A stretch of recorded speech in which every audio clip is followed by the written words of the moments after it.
Hi, boys and girls. This week we're talking about Veterans Day, and I hope you like the Veterans Day video that you just watched. It has lots of great facts in it. I'm going to read you a story called America's White Table. And this book is written by Margot Thies Raven, and it's illustrated by Mike Benny. And it's a story about a family's Uncle John and what he went through when he was in Vietnam and how he's a veteran now.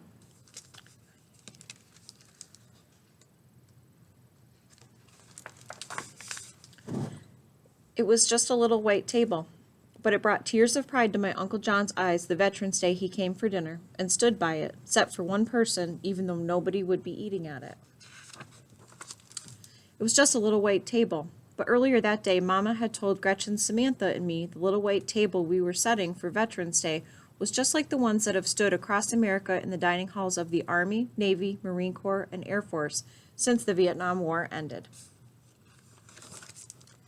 The tables honor the men and women who serve in America's armed forces, especially those missing in action, our MIAs, and those held prisoner of war, our POWs.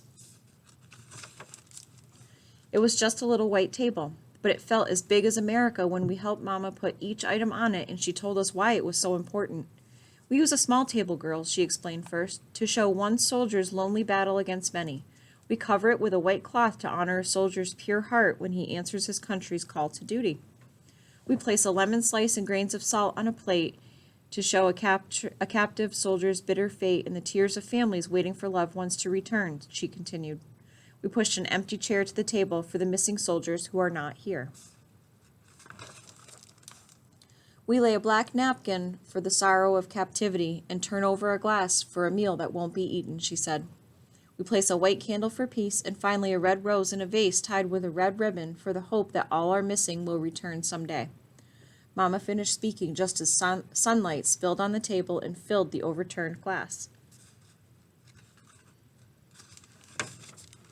It was just a little white table, but it suddenly made me want to burst with a feeling I couldn't explain when Mama told us how much our setting the white table would mean to Uncle John that night.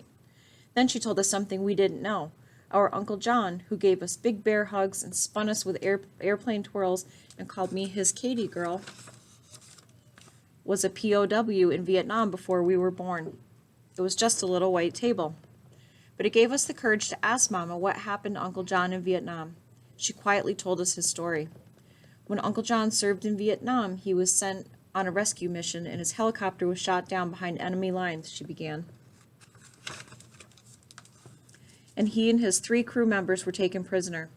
One crew member named Mike had serious wounds from the crash, but Uncle John and the other men tried to help Mike get better and persuaded a guard to bring Mike medicine. Then one day when a guard looked away, Uncle John and the others had a chance to escape, but Mike was still too sick to go, so Uncle John stayed behind because he wouldn't leave a fellow soldier alone so far from home. But how did Uncle John get free? We asked Mama. Sometime later, Uncle John had a chance to escape again, and somehow he was able to take Mike with him, carrying him on his back and collecting just enough rainwater and big leaves to keep them alive until Uncle John found an Army infantry unit to help them. But even though Uncle John did everything he could to bring Mike home alive, Mike's wounds were just too serious and he died before the rescue helicopter landed. I know that Mike was only 20 years old and he dreamed of playing football, but he loved America enough to give his life for his country when duty called. And I know how much Uncle John loves America too, but he learned when helping Mike that a soldier risks his life for a fellow soldier because the best of your country lives in every man and woman who would lay down their life for you too. It was just a little white table, but it needed words of gratitude like Mama's Thanksgiving meal. So before Uncle John arrived for dinner, Gretchen and Samantha and I decided to put these 3 gifts of our own on the table to honor our veterans. Gretchen colored pictures of all the objects on the table, and Samantha wrote out the words, "My country 'tis of thee," as a tribute in song. But I didn't know what I, a 10-year-old girl, could ever put on the table that was as important as each veteran's gift of freedom to me.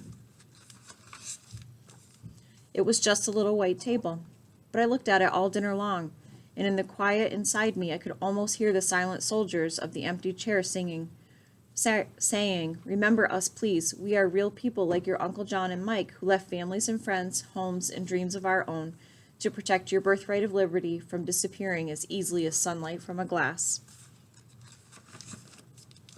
It was just a little white table, but it took my words away when I hugged Uncle John good night and wanted to thank him for serving our country so bravely. So I just hugged him even harder and told him I loved him. Uncle John hugged me back even harder than I hugged him. And that's when I knew what I could put on the table. My promise to put the words from my heart into a little book about America's white table. And in the book I'd use Gretchen's pictures and Samantha's song and Mama's story about Uncle John and his friend Mike, because I hoped that everyone who read it would set a white table on Veterans Day too, so the brave Americans, the little table honors won't ever feel forgotten by a country they loved so much.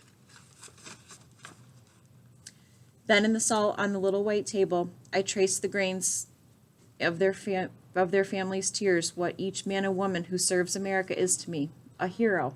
And that's when I saw the tears of pride fill my Uncle John's eyes. The end. So think about what you can do to help honor our veterans this Veterans Day, and maybe tell them thank you for how they served our country to keep our freedom and ourselves safe. All right, guys. Thanks. Don't forget the Flipgrid.